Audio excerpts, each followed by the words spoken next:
ইচ্ছা ছিল হাফেজ হওয়ার, কিন্তু আমি টাকার জন্য করতে পারিনি। আমার ইচ্ছা ছিল হাফেজ হওয়ার, আমি টাকার জন্য করতে পারিনি। এই জন্য আমার ক্যারেজ থেকে বাইর করে দিচ্ছে। এখন আমিও একটা মানুষ কেমনি চালাই, কেউ যদি আমাকে বিয়ে করে হাফেজ বানাতে চায় সেটা আমি রাজি। সে যদি বয়স্ক হয় আমাকে বিয়ে করে পর্দা করে। দর্শক দেখতেই পাচ্ছেন আমাদের সামনে এক পদ্মাশীল এক আপু দাঁড়িয়ে আছে। আমরা তার গল্পটা শুনবো, জানবো আপু কেন আমাদের ইউটিউবের মাঝে আসলেন, তিনি কি বলতে চান। আপু আসসালামু আলাইকুম, ওয়ালাইকুম সালাম। কেমন আছেন? আছে আলহামদুলিল্লাহ। আপুর নাম কি আপনার? সোহাগী। সোহাগী, খুব সুন্দর নাম। সোহাগী আপু ইউটিউবে কেন আসলেন? আইসি ভাই অনেকের বাবা আরেকটা বিয়ে করছে, এই জন্য আমি আইসি। কিসের জন্য আইসি? যে মা একটা মানুষ কাজ করি, মাদ্রাসা পড়ালেখা করি, এখন খাবার মতো চলার মতো মাদ্রাসা কে পড়ে? সহ আমি নিজেই করি। আপনি মাদ্রাসায় পড়েন? জি। আচ্ছা, বয়স কত আপনার? 19 বছর।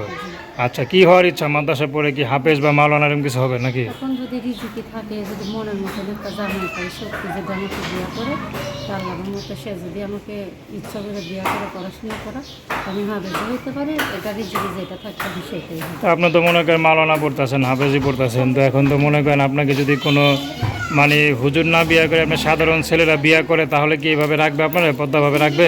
ভাবে যদি আমার ভাগ্য থাকে তো রাখবো, আর যদি না থাকে তো কিছু করার নেই ভাই, রিজিকের মালিক হচ্ছে আল্লাহ। তাহলে চলতে পারবেন? আপনি তো সবসময় পদ্মা করেন, পদ্মা ছাড়া রাস্তাঘাটে চলতে পারবেন? আমি যেটা করবো আমি সেটাই আমার শুনতে হবে।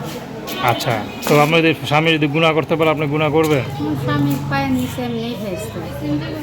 আচ্ছা, তো মনে করেন যদি আপনাকে কোনো বয়স্ক পুরুষ বিয়ে করে যদি পদ্মা রাখে, তাহলে বয়স্ক পুরুষ বিয়ে করবেন না? যদি আমাকে বিয়ে করে পর্দা কৌশলে রাখে তারপর আমি রাজি আছি। আচ্ছা, তো কি করেন বর্তমানে? এখন আমি বর্তমানে ছেলের কাজ করি, মাদ্রাসা পড়তাম, কিন্তু টাকার অভাবে এখন আর করতে পারতেছি না। আচ্ছা, বাবা নাই? হ্যাঁ, বাবা আছে বয়স্ক। আচ্ছা, মা আছে? আমার মাটা একটা মানুষের কাজ করে। বড় ভাই আছে? বড় ভাই আমি। আচ্ছা, তো এখন আপনার সাথে কীভাবে যোগাযোগ করবে?